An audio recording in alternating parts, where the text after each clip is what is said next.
Radio Lomax, l'émission du 106.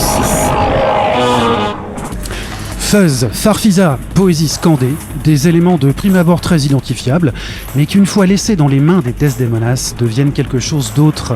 Un joyeux bordel à la croisée de Lost Sounds de feu Jerry Tord et du revival 60s politisé de Nation of Ulysses, un bordel sans prisonniers ni pourparlers. Ils nous viennent de Washington DC, capitale du post-punk militant, et ils vont clore cette édition des Nuits de l'Alligator, ici au 106. Roule. Radio Lomax, l'émission du 106. Hello, hi. You're Jacques, you're Mark. Yes. Okay, it's nice having you. Thanks for taking the time. Thank you for having us. Okay, I will start with a little piece of music for you, and I'll let you guess.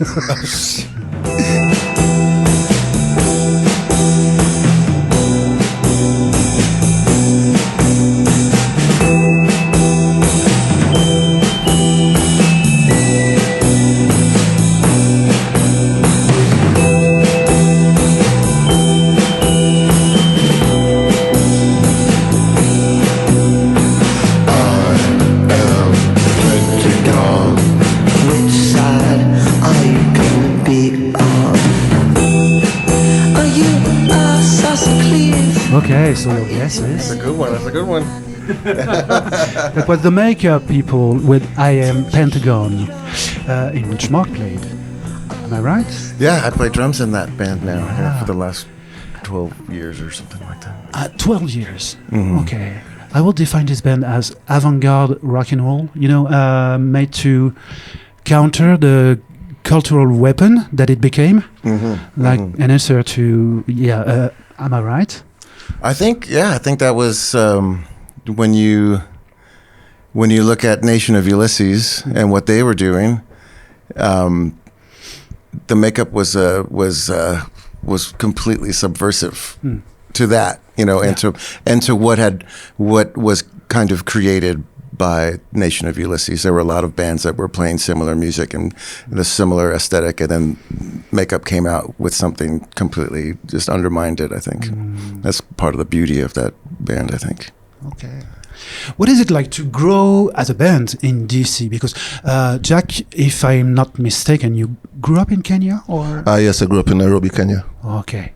So, yes, as a band, what's it like to grow up in this city? Because it's traditionally a Democrat city with a rich scene, but is it like a political laboratory at the same time? This city, It's brilliant. The city? The question was, what is it like to grow up in Washington, D.C. as a band? Yes. The answer is, it's brilliant. It's brilliant. Okay. Wow. And like a political laboratory, maybe, right? Like a political laboratory? Yes. You mentioned. Laboratory is a bit harsh. Yeah, it's kind of like you can't escape it because it's like the nation's capital. And I think like even the young bands that are coming up, they're also quite political in a way where people have something to say. And there's also like the bands that came before us were also quite political and socially conscious and diverse. So it's just like you have to kind of continue with that, I think. Yeah, I think it's really difficult to be in a band in Washington D.C. and be about show business. I think if that is what your goal is, then you move to Hollywood or something, Or is it Sunstrip or whatever? Okay. That's right. Yes, absolutely. If you want to be Motley Crue or okay, but I know you might have released some records on Discord, if I'm not right. Wrong. Sorry. Did you immerse yourself in that? You were speaking of the previous scene in DC. Were you immersed in that, Minor Threat and Embrace and all? I was, but not so I much wasn't. Jack. Yeah. No. Okay. Yeah. And when you discovered that, what was the reaction? I haven't discovered it yet. Okay, but it's good. Something new. I missed the whole. I came to America in '99, so I missed the whole sort of scene. By the time I arrived, I think Fugazi had played their last shows. Okay, and so it's like I had to discover the next thing that came after, and most of those bands I don't think were on Discord. or were doing something quite different from what the Discord bands were doing. Okay, yes, sure. Yeah, so, and I haven't really gone back to like discover the scene. There's some songs here and there that I'll hear at like a club or something, and I'll be like, what's that? And then people will tell me, but I really haven't. Rites of Spring and exactly. Yeah, sure. Interesting. I like it that it's new to you. It's so cool to still have things to discover. Right. Someone you might know made this statement: dig the Desdemonas, play it loud, twist your wig. To which I will add, read poetry. Yeah. So, reading his book, Some Kind of a New Kick, is quite the experience. Yeah. Does it resonate with you, with the way you grew up in punk rock or whatever place you grew up into? Does his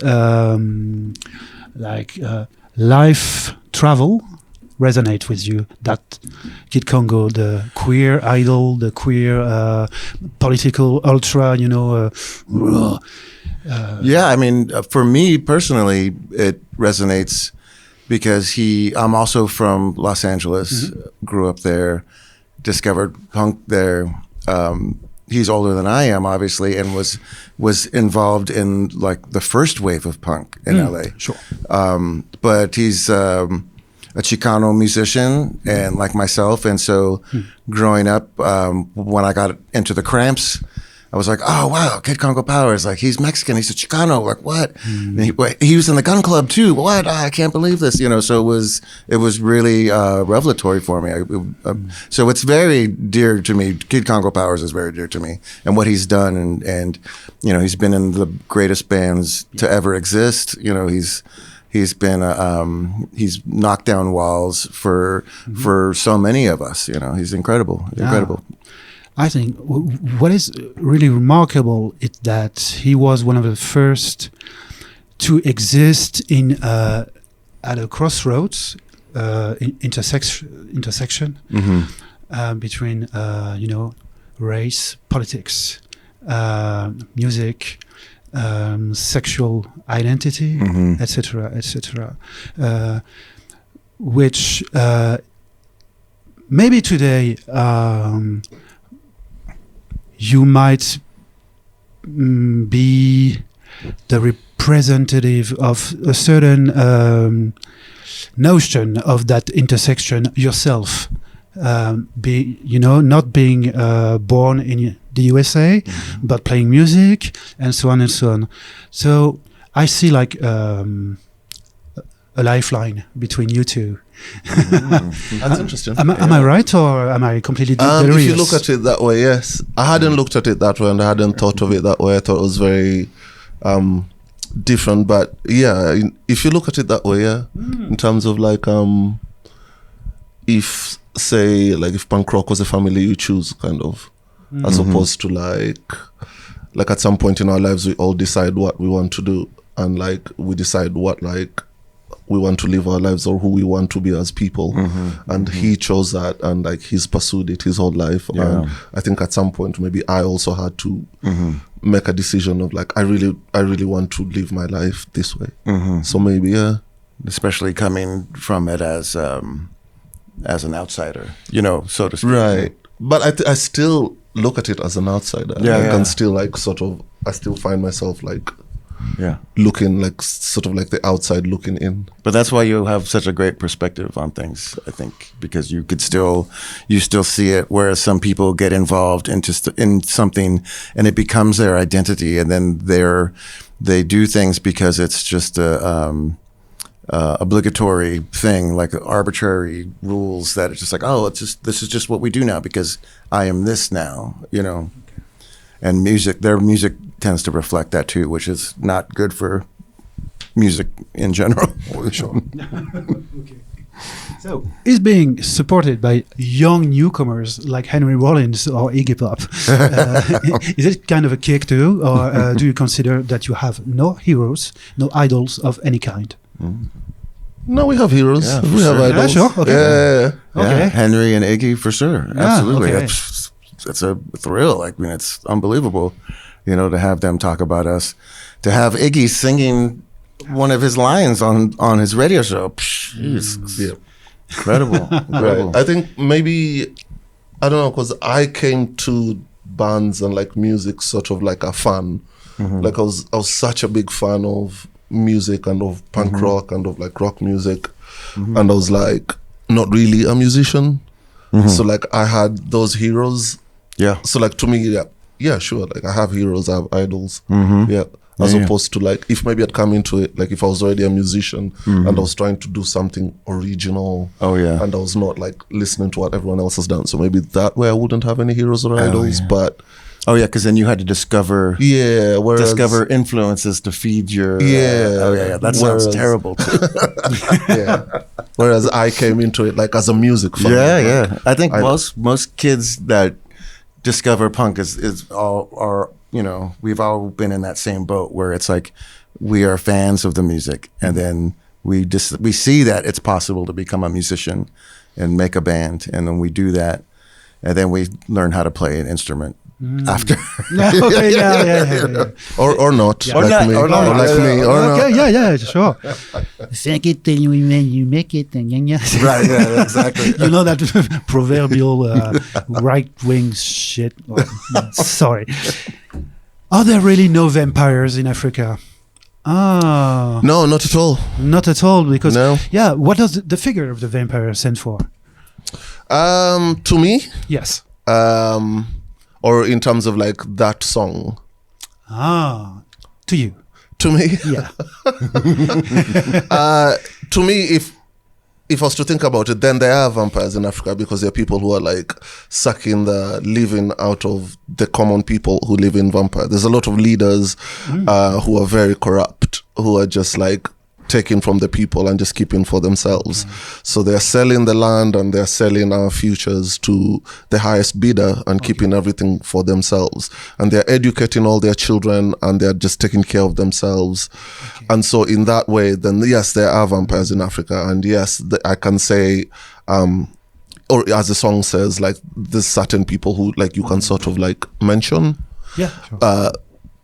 But in terms of like, you know, a blood-sucking goth wearing a cape, then no, we have things to do. A local Nick Cave, maybe. I don't know. A local, that's just me. Oh yeah, the local Nick Cave. Wow. That's me walking around with my hair quiffed back, and everyone asking me what's wrong with me. Just releasing the bats. I know. Yeah, sure. I heard of Colonist Kalusha, who killed 42 women in Kenya. That is terrifying because he will actually suck the blood of all of his victims. Oof. Wow.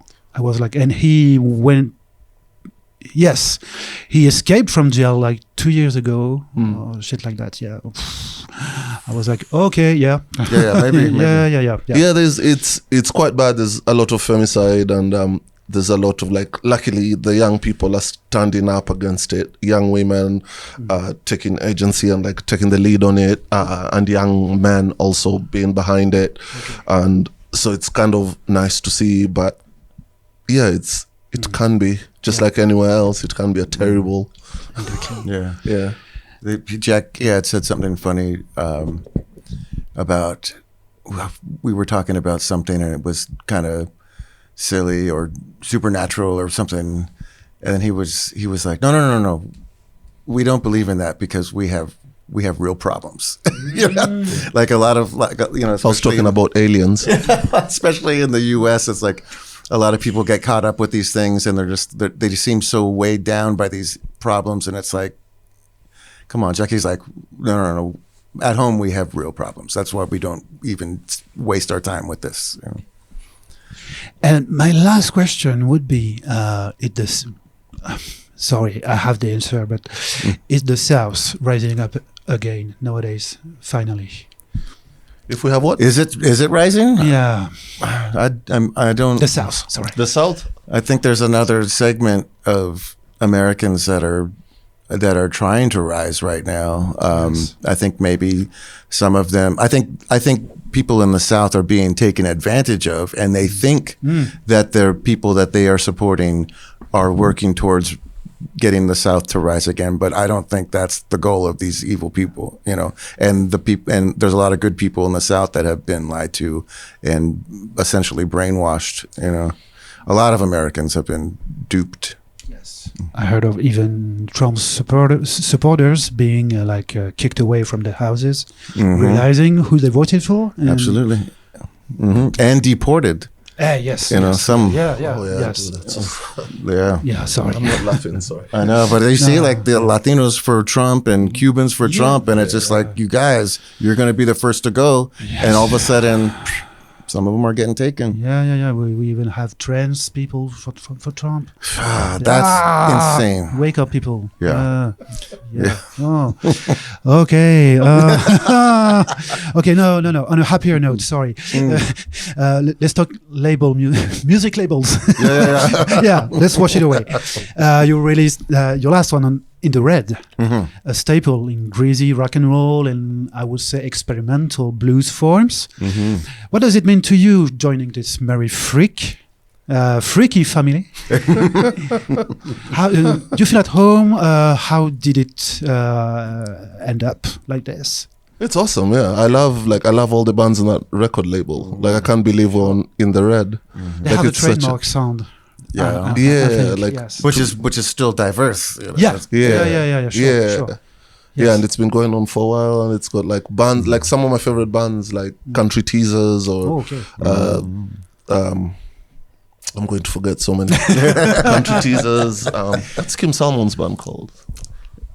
Smoked Salmon, Scientists. Yeah, just to be on the same. I know. To be on the same label with some of those, like some of my all-time favorite bands, is just so good. Like I feel so happy to be able to like it. I still don't tell people I'm on In the Red just because it seems like it doesn't seem real.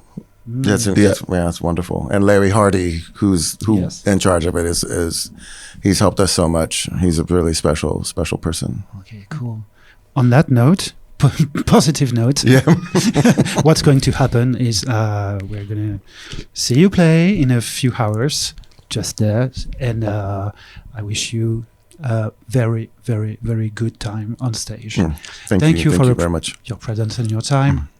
Are there good bands from here that you like? Oh yeah, mine. No. What's your band? No. No, I can't do that. No, we have quite a few bands that are that you can. We have Mannequins, like post-punky stuff, but with a twist, a synth. Twist. They like play with what's the English for that? Modular synths. Oh wow! Yeah. It's quite cool to see and to hear. And we have post-punk bands. Too many. We are like 3 hours from England, from here. So we have all the all the bands that doesn't cut it to Enemy. Yeah, we have them here. So you are officially authorized to do a mic drop to end this. 1, 2, 3.